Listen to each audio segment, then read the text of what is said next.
What's cool to me about that whole thing is, this is kind of like something I mentioned earlier about something I admire about you guys is, um, how you've managed to stay yourselves and do your thing, not compromise that while still constantly adapting to the times and evolving where appropriate. And I think one of the modern ways that a lot of younger bands make music is they record themselves.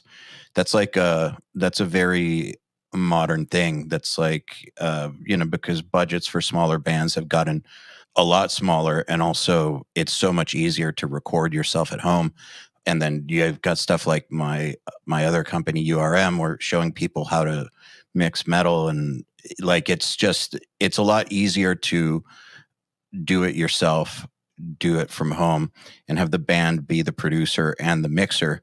And I think that being able to do that at the highest level is like you said, it's the ultimate superpower.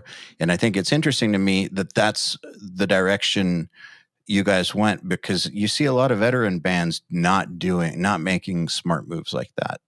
You see a lot of veteran bands still behaving like it is 20 years ago or 30 years ago and approaching the studio the same way they would have in the 90s or something. Whereas I see you guys like doing things the modern way and continually upping the bar by like bringing in modern production, getting the producer who is a band member. Like these are very wise moves, I think, and I admire that about you guys, and I think it's a really cool thing. And the records with Eric in the band and producing, the other stuff he's done sounds great too, but they sound really, really killer. Like it's very integrated, if that makes sense. Yeah, I mean, getting to your point about it, it's definitely an advantage because think about like, a producer that is not in the band might have his own vision of how he wants the band to sound, and they may not particularly want to sound that way.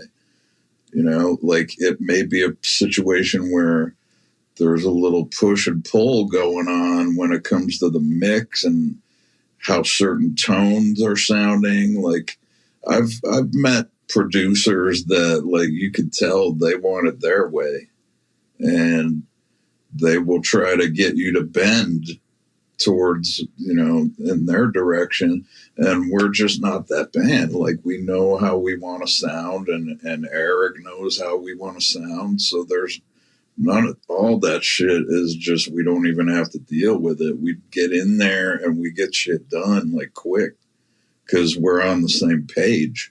Chaos Horrific was like by far the smoothest recording session I've probably ever had because we communicated about, all right, here's what we're going to use amp wise. We're going to use our new guitars. Like we went in there knowing exactly what we were going to use. So that just took so much like wasted time, out of the whole situation. Like usually we would try out all these different heads and different cabinets and all this stuff. The tone hunt. Yeah, like we just narrowed it down, because we had already done 4-5 records together. And, he's like, yeah, I've been looking through my notes and we pretty much are using the same cabinet every time around at this point. And it's kind of like a football team, like going in before, the game Sunday, like, all right, here's what we're going to do. Here's the game plan. So when we get in there, we know exactly what we're going to do and we're not going to dick around and waste any time. So like so much efficiency of like using the time like in the optimal way is like, we got that down with Eric. Like it's almost like a militant schedule. That's great. I mean, like, see, that's how my brain operates. So I like that a lot. I remember making records back in the day, like either assisting people in the studio or, as a band member.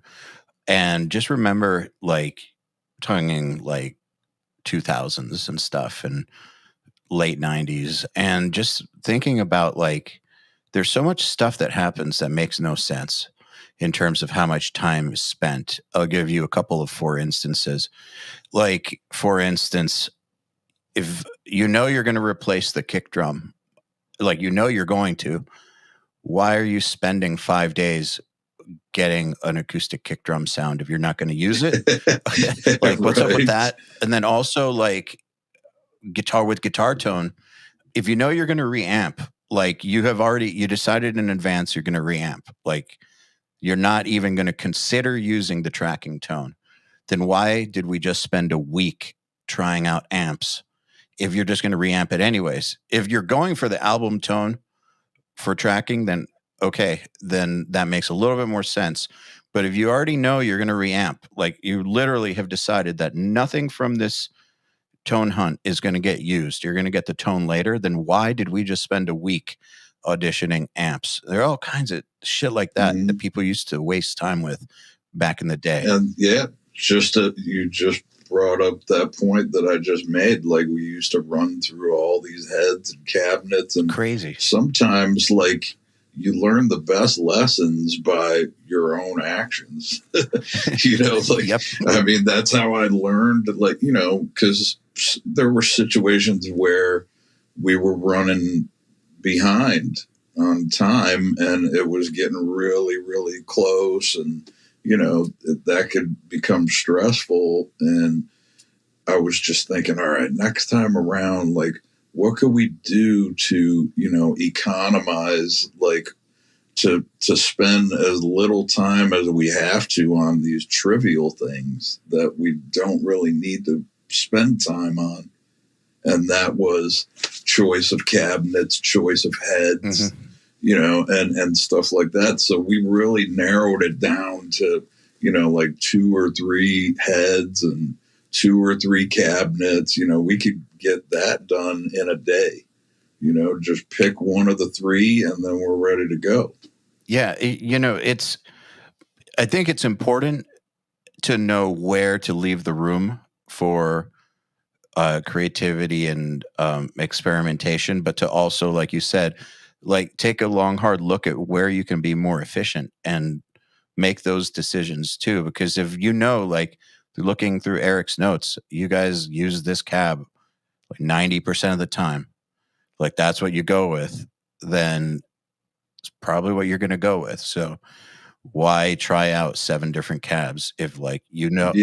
there's like a 90% chance you're going to go with this one? Why not just choose, make a And choice? that's probably some of the best advice for younger bands is like economy of time, because then you're not stressing out at the end. Like, if you're getting near the home stretch and you still haven't even gotten to begin mixing yet, and like people start panicking under the pressure, and that could make for a bad product at the end. Like, if you're doing so well during the race and then like you just run out of gas at the end, then you're not going to win.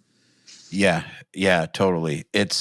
I think it's important with like the pacing yourself aspect of it. I think it's like important if you look at any aspect of this. It's really, really important. Like if you want to break it down to like guitar playing, building up speed or something. Guitar players, we both know that were reckless about it and weren't just like measured about it, end up with lots of injuries. Like bands who you go on tour and like go crazy in the first 2 weeks or 3 weeks, weeks 4 and 5 6 or whatever, they are hating life, putting on subpar performances. It's like it's very much like you can apply that wisdom to most aspects of having a music career, but the pace yourself, try to be as efficient as possible, and don't use up all your energy on trivial things and then shortchange yourself for all the other things you have to do. So true.